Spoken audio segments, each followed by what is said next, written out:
So welcome to the part 2 of our startup guide, and on the title, I think you already know what we're going to be talking about, right? But before we start, please do click on the subscribe and the notification button. While we're actually on the road to 1,000 subscribers, hopefully we can reach 1,000 by the end of the year, of course. But at the same time, we will be announcing the winners of our February giveaways at the end of the video, so stay tuned. I was already considering retiring back in 2016 from these races when our team decided to stop racing the tech category altogether. And also, I was a bit hesitant to move on to speed tech like everyone was. However, a certain group of racers were secretly, well, not secretly, but openly, is trying to make a new category. I was invited to these races, but really hesitant since at the back of my mind, I only thought of technical, since I do have some units in their 50s. So it's a lot to just give up. And until today, well, by today, I already gave up half of it. So I still have like around 26, 27, I think. And another similar story again, why I'm back on my hiatus for the first time again, is that my mentor, Mitch, came by the house, dragged me to a race, and get this, armed with just a box of torque tunes and atomic tunes, and a 4 pair of batteries that I cycled the day before. We went to SM Bacolod, and I bought 2 AR kits, then assembled them on that day as well. And get this, he won first and second, and I won third. And that was actually called the modern stock category, which was the newest category that the group of racers were trying to put up. And that was also the day that I fell in love with stock racing. And as the years has gone by, this is actually what we now call the pro stock category. Though in its early days, the FM and the non-FMs were actually just mixed up together. And fast forward to today, right now, we now have the Boxstock category and the pro stock category, which is now divided into an FM category and a non-FM category. And if you are interested in the Boxstock category or in the pro stock category, well, you went to the right video and you clicked the right content. So let's go, and let's start with the Boxstock category. For the Boxstock category, you may think it's as simple as getting a kit, assemble it, and slap your battery to it and race. Well, that's actually not the case here. So on a personal note, I do think that the Boxstock category is the most challenging category there is. Well, it's also beginner friendly. At the same time, let me be the one to tell you that not all kits are actually made equal, especially the stock motors inside them. Though there are specific kits, but before I elaborate on the specific kits, let's try to discuss first how you can tune your stock motor, since I do have a lot of high respect to those who really knows what they're doing with the stock motors. Well, some racers actually tune their motors, even exceeding the speeds of a torque tune, at times light dash, and actually more of the time, there are some motors that can even exceed the speeds of a HyperDash 3, believe it or not. However, I'm not going to be showing you on the actual tuning of it. However, I would recommend you to search online or in YouTube, just right here, how to tune, since all of them are working very effectively. And at the same time, I'm not really an expert on tuning the stock motors. I already gave up on Boxstock a long time ago, just maybe after 2 races. I gave up. Stock motors or the Boxstock category is really not for me. Or if you're in Bacolod and if you're able to visit one of our races, and if you're interested in the Boxstock category, or if you're already joining the Boxstock category, feel free to approach me. I'll introduce you to some other people as well, who actually are considered expert in the box stock category, especially on tuning category or the tuning part of it. And going back on the kits that I have said before, actually the dual shaft kits has been reigning free over the box stock category for the past few years. Especially the DCR kits, the blue one and the green one. Though lately I've seen the VZ chassis, well, technically standing out as a counter to this dual shaft. The VZs are actually highly recommended since for some reason out of the box, most of their motors are actually pretty good. However, if tuned right, they could be really monsters on the tracks. I'll also be going to be posting some links down below, or rather than either here or I think, or it's going to be either here, left or right. The kits, the specific kits of this DCRs, and also the VZ chassis that mostly everyone would recommend.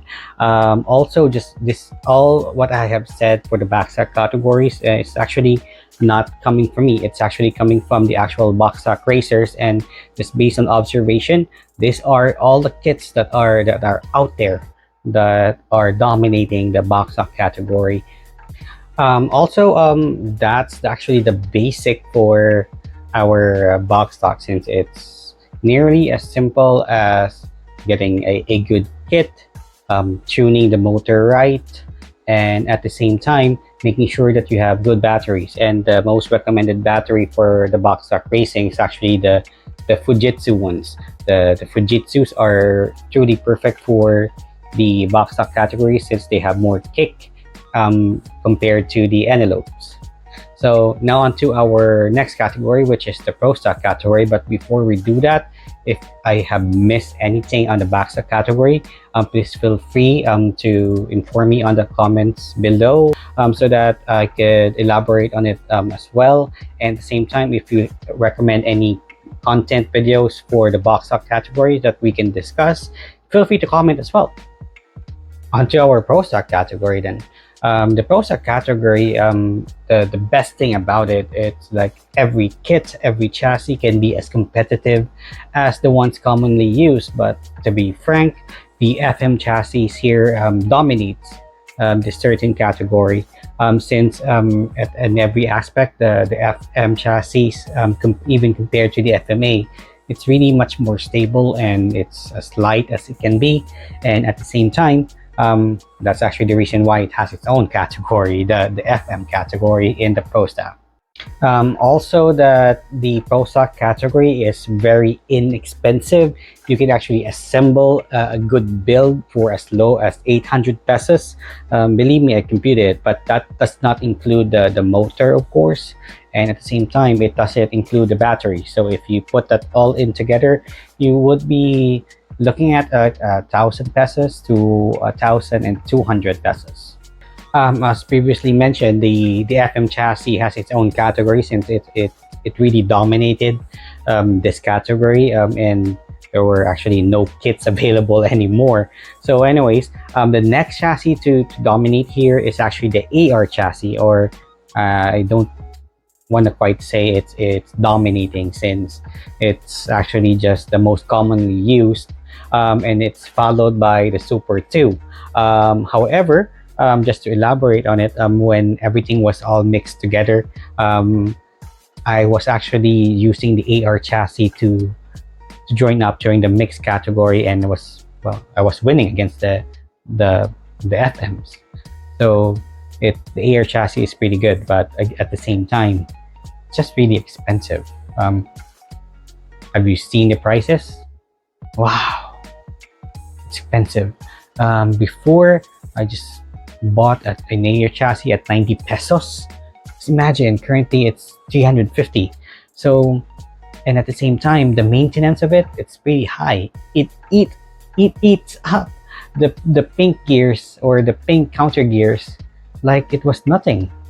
And don't get me started with the propeller shaft as well. The AR chassis, it's really good. As I mentioned before, it was only 90 pesos back then. You can really just close your eyes to that. And those 90 pesos were actually fluorescent ones. The 350 right now, they're all black. My God, really expensive. And the kits, before it was only like a 550, and those were special kits, like the blue specials, the orange, the pink ones. Wow, it was really so expensive now, and the chassis right now are actually more expensive than the kits itself. Anyways, enough of the AR chassis. We'll move on to the next chassis, which is the Super 2. I've seen the Super 2 chassis well, being used outside of Bacolod, in Manila, in Cebu. Though the Super 2 here is actually not very common, and I don't know about the performance of it, since we tried the same setup here and we really just can't seem. It's either it's gonna go out of the tracks, or it's just too slow. The speeds that we have here are reaching up to 38s and the 40s. Here in Bacolod, the most speed for the Super 2 is actually only at the 25s. Above that, it's really gonna go out. However, it's really not as competitive here. However, if you're a Super 2 user for the ProStock category, you can always comment down below the speeds that you have there, or you can message me on Instagram. Send me like a picture of your setups and the speeds that you have. Then, well, let's see. Maybe we can do a content on that. Well, moving on to the local races. As previously mentioned, the speeds that we have here, we're sometimes reaching up to the 38s and the 40s. I think I get your attention on that. Anyways, well, on just before 2020, that horrible year where we were all stuck in our houses. Well, that's at the past. Anyways, before 2020, the pandemic, the chassis that were being used here, or the ones dominating, are the ARs and the X chassis. It was, I think, back in December where Mitch again came by, since I was not racing already since, I think, 2018 to December of 2020. So Mitch came by again, dragged me to a race. I haven't charged my battery for the past few years. When I came there, I actually set up a TZ, or two of them, and again, they won. This time, I was a champion. Well, just to make the long story short, I liked and loved how it ran and how it was built. So I made a few more. After that, it was a week in, week out winnings, or podium finishes for the rest, well, until 2021. Again, another high test for me. Well, enough about that. Going back on the X chassis, the X chassis is actually pretty good. It's also inexpensive. This is a startup guide after all. So the X chassis, it's one of the staple chassis that we have here in Bacolod. But the downside of it, it's not scarce, the chassis itself, but one thing that it's very deprived of is actually the wheel sets. It's scarce, so that's the downside of it. However, the upside to it, it's very inexpensive. I've seen X chassis, a complete set going for as low as 50 pesos. Can be a staple for you if you like the X chassis, of course. Though the shaft as well, it's really dedicated to just for the same shaft. It doesn't have a similar shaft, but except for the double X chassis. The reason why I only brought up the X chassis and not the double X, since the double X, the wing of it, you need to cut it off. The outside hole of it, the outside screw hole, it needs to be cut off, since it's it's bumping the wall. Or how do we say it? It's not just pretty good. Although it's a very good chassis and it's much more stable compared to the X. Going back to the X chassis, a plus of it, it's also sturdy and it's even stable. If you're able to get the carbon one, if you have the carbon X chassis, you're in good hands. Onto our TZ chassis. The TZ chassis and its sibling, the TZX, were actually the virgin chassis. Nobody were using them, but since December 2020, I'm not gonna say I'm the first one. There were prior guys using the TZ and the TZX, but they didn't uh, go to the top three. When I won that first race that I did with the TZ and TZ or the TZX back then, I assembled a few, and ever since then, it was my go-to chassis for speed and stability. And since then, everyone has also transitioned to the TZ and the TZX, of course. If you go to our races and check our pro stock, 90% of it, it's going to be TZ and the TZX. So at the same time, why would I use the TZ chassis? Well, we mentioned that the FM before was dominating this category when it was mixed together. Um, well, one similarities that they have with the FM is that the TZ has the same downdraft angle to the FM, and that's one of the main reasons why we were able to make it stable. One of the upside of using a TZ or TZX, especially on the TZ part of it, it's because it's very common, and just like the FM, it's built sturdy. It's inexpensive, though it's not as inexpensive as the X chassis.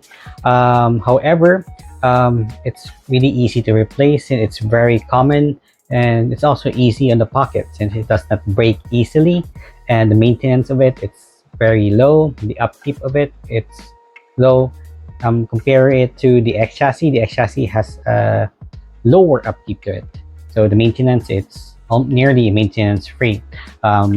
It doesn't really get cracks when it goes out the track and bumps something hard. It's not like the AR chassis. When it goes out, it has most likeliness of breaking.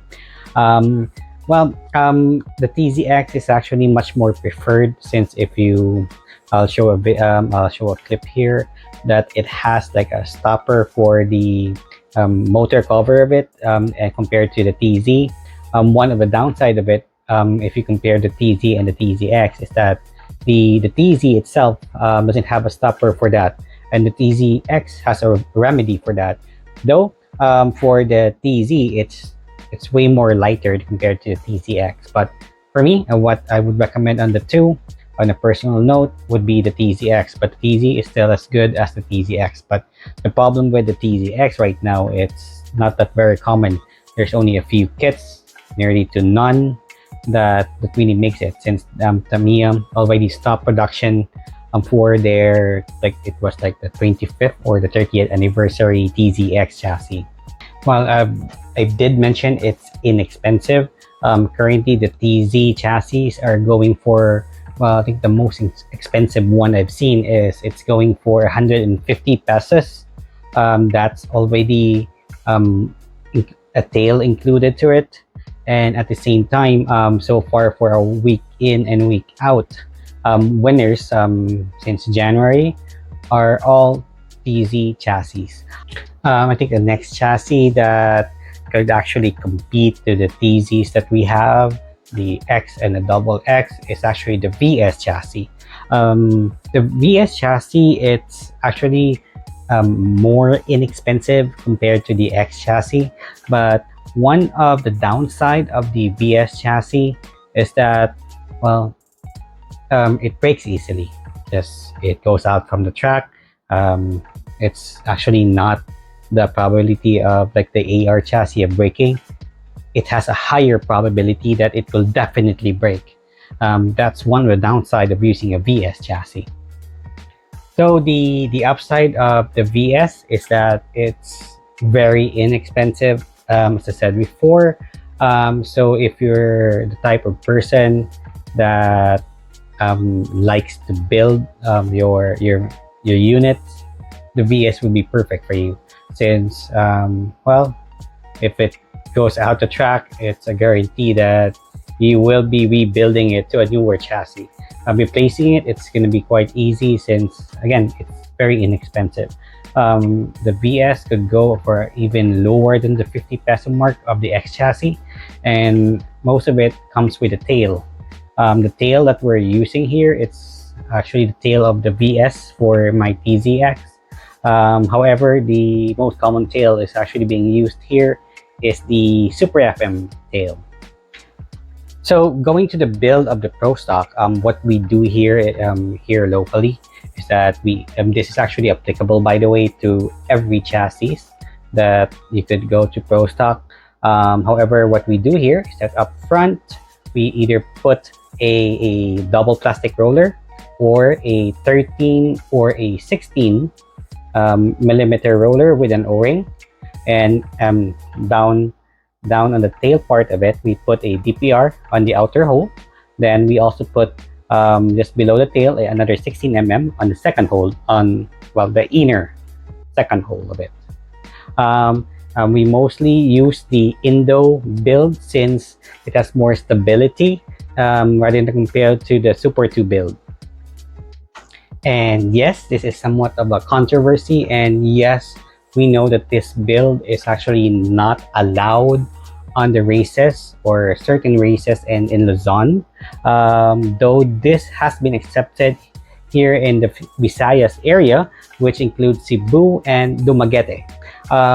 Well, for me, it's a bit baffling why it's not allowed in some races. Even this build is actually allowed in other countries. That's why it's called the Indo setup. It's actually coming from Indonesia, so why? Maybe just another issue as well.